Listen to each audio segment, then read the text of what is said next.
Okay, user metrics. User metrics are really fun because this is where we get into dynamic variables and things that people are actually doing on your website. And now it's actually contributing to search engine rankings. It didn't used to be that case. It used to be nothing but static variables, static elements that Google would pay attention to. How much content's on the page, how many links, and so on and so forth. Nowadays, they're actually paying attention to what users are doing on a website. So they're incorporating things like site, the engagement on the site, how many pages are being viewed, how long people spent on the website itself, whether or not they left immediately or stayed on there for a while. So they have always sought user feedback to improve the quality of their results. They do this in paid search, so they do this in Google AdWords. They actually reposition your Google ad based on how many times people click it. So they're improving the quality of their results based on user feedback. And that's what they care about. They care about what users actually do, not what you think they do. So the things that matter for search engine optimization are the click-through rate from the search engine results pages. That's what SERPs stands for, if anybody doesn't know. Search engine results pages being, you search for something on Google, that's your search engine results page. You click through to a listing, that's a click-through rate. Okay? So this is influenced by things like the position in the actual page. Higher ranked pages get more clicks. The title of the page, the description of the page, and the URL. How many times have you done a search and you clicked on something below the first listing because it just appeared more attractive? That happens, right? So click-through rate from the search results is very important. If a listing gets a click first and it's in the third position, that's a sign to Google that maybe the item in the third position is more valuable than number 1 or 2. They actually use that data. I'm going to watch this. I have a friend named Angie who says I drink too much water when I speak. So. Question? Can you hurt yourself by, you do an AdWords campaign, you do something, you buy a lot of clicks, which result in a higher bounce rate, which could hurt yourself. So how do you get out of that circle? Yeah, that can hurt you. The main problem area you want to watch for, well, depends. Are you trying, is the page that you're running paid traffic to also a page you're trying to rank in search? Okay. So then yeah, I would watch that as a factor if you have a very high bounce rate.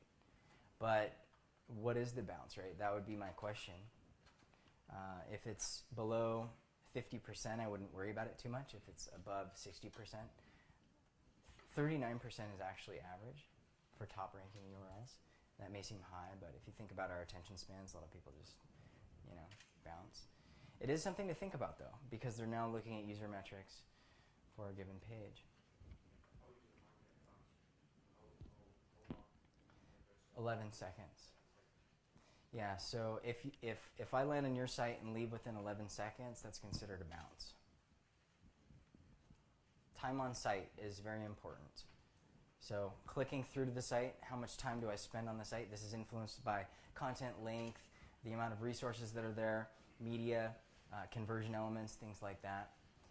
So a bounce rate is exactly what we described. If this is the one negative thing on this list here, if I land on your website and don't engage and leave immediately, that's considered a bounce. Now, if I were to do a Google search and find your website and then leave immediately, that is not going to help you in search. That's for sure.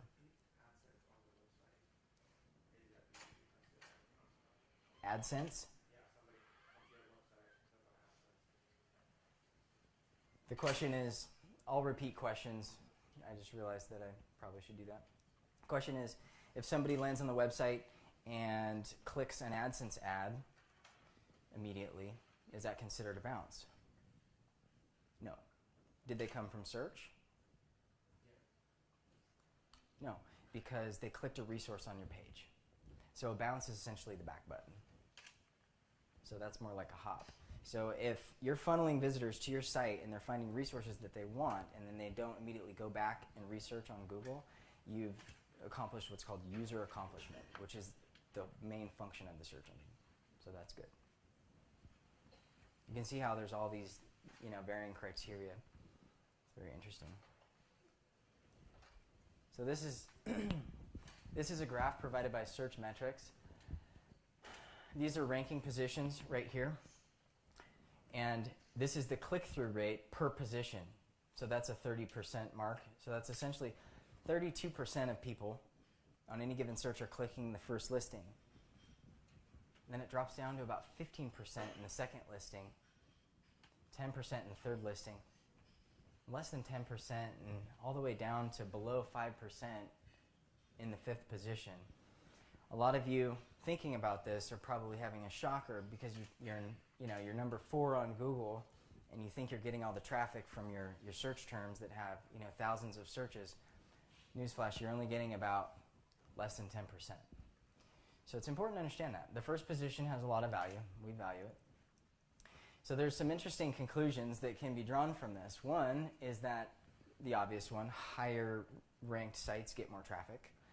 The other conclusion that's less obvious is that Google has click-through rate expectations for a given ranking position. And what I mean by that is, if you are ranked number 2, but you are getting a 5% click-through rate, Google can see that. So maybe you're better positioned at number 5. Kind of a scary thought. So it's important to understand how your listings appear in search, because on the other side of that, you may be positioned number 5, but if you can create a title and a description and a URL that's more attractive to visitors in that given search, and you start getting a 15% click-through rate, Google's going to readjust you to a higher position based on user feedback. Does that all make sense? Okay. Hierarchy of importance, click-through rate being the number one things. There's other things that apply to user metrics, like number of clicks within a page, how much time is spent on a page,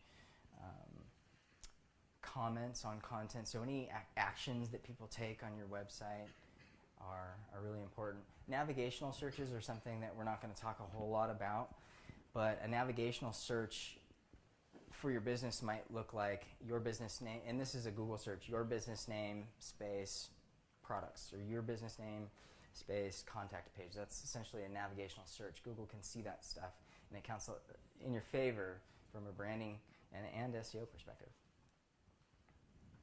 This is just a page describing what user testing and increasing user metrics could potentially look like.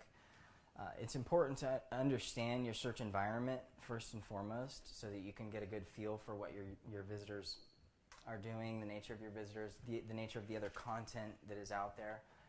But this particular example is an eye tracking case study where a diaper company had a baby picture and a headline, and they weren't getting the clicks or the conversions that they wanted on that particular headline, so they simply rotated the baby facing the headline and look at where the eyes started going. So there's a lot of things you can do with tools like this. Crazy Egg, right here. It's eye tracking analytics software. You can pay them probably a lot of money to do that. There's also more budget-friendly resources like usertesting.com. You can actually send 100 random people through your site, and they will record their experience of your website into a recording that you then get to listen to. It's pretty amazing and shocking, because what you think people experience on your website is typically totally different than what they actually experience. So that's kind of fun. You're like, it's right there. It's not right there. So always track, understand what's going on your website. On average, top ranking URLs receive 101 second visit. and less than 37% of people bounce.